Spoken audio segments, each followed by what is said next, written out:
Phone tapping వ్యవహారం ఇప్పుడు తెలంగాణ రాష్ట్ర వ్యాప్తంగా కూడా అందరినీ కుదిపేస్తుంది.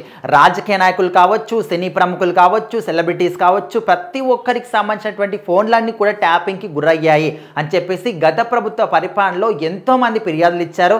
అందులో వైసీపీకి సంబంధించినటువంటి అంటే అప్పుడు వైసీపీలో ఉన్నప్పుడు ఇప్పుడు సొంతంగా కాంగ్రెస్లో పార్టీ పెట్టుకొని షర్మిల గారు ఉన్నారు. మరి ఆమె కూడా అప్పట్లో ఫిర్యాదు కూడా చేశారు, నా ఫోన్ కూడా ట్యాపింగ్ జరిగిందని. రీసెంట్గా కూడా దాని గురించి చెప్పారు. కేసీఆర్, కేటీఆర్, మా అన్న జగన్ ముగ్గురు కూడా కలిసి నా ఫోన్ ట్యాపింగ్ చేయించారని చెప్పేసి షర్మిల గారు స్వయంగానే మీడియా ముందు చెప్పడం జరిగింది. సో ఇప్పుడు తాజాగా వస్తున్న న్యూస్ ఏంటంటే ఓన్లీ రాజకీయ ప్రముఖులే కాదు, సినిమా ప్రముఖులు అండ్ సిల్వర్ స్క్రీన్ కావచ్చు, సో అన్నిట్లో ఉన్నటువంటి ప్రముఖులందరి ఫోన్లు కూడా ట్యాపింగ్కి గురయ్యాయి అని చెప్పేసి న్యూస్ వినిపిస్తుంది.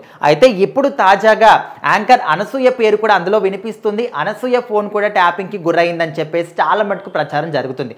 అయితే ఇది చాలా మటుకు ఒక మనిషిని మర్డర్ చేసిన దానికన్నా కూడా ఎక్కువగా ఇది పెద్ద నేరంగా భావించబడుతుంది. ఎందుకంటే ఒక ఫోన్ అనేది ప్రతి ఒక్కరు కూడా చాలా పర్సనల్గా ఉంటుంది. అందరూ కూడా వాళ్ళకి ఫ్యామిలీకి సంబంధించినవి కావచ్చు, పర్సనల్ విషయాలు కావచ్చు, ప్రతి ఒక్కటి కూడా వాళ్ళ ఫోన్లలో పొందుపరుచుకుంటూ ఉంటారు. సో అలాంటిది ఫోన్ని హ్యాక్ చేసి ఈ విధంగా ఫోన్ ట్యాపింగ్ చేస్తూ ఉంటే ఇంకా మరి వాళ్ళకి సెక్యూరిటీ ఏ విధంగా ఉంటుంది? ప్రతి ఒక్కరిని కూడా అట్లీస్ట్ ఇంట్లో ఆధారాలు పెట్టుకున్నా కూడా అవి ప్రైవసీగా ఉండవు.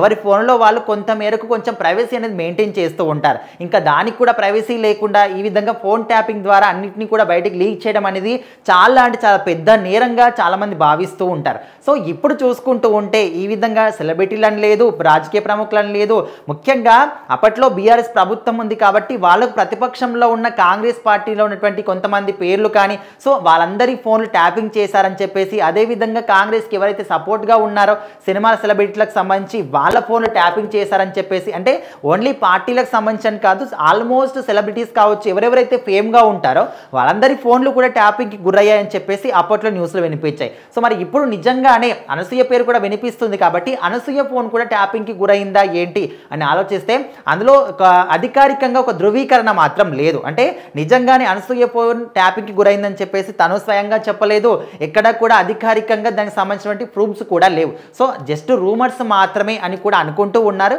మరి దీని మీద ఒక క్లారిటీ అనేది స్వయంగా అనసూయ గారు ఎప్పుడు కూడా సోషల్ మీడియాలో యాక్టివ్గా ఉంటూ ఉంటారు. తన మీద వచ్చినటువంటి కామెంట్స్ కావచ్చు, రూమర్స్ కావచ్చు, ఎప్పుడు కూడా రియాక్ట్ అవుతూ ఉంటారు. కాబట్టి మరి దీని మీద కూడా స్వయంగా తనే రియాక్ట్ అయ్యి చెప్తే తప్ప ఇది ఎంతవరకు నిజం అనేది ఒక క్లారిటీ మాత్రం రాదు.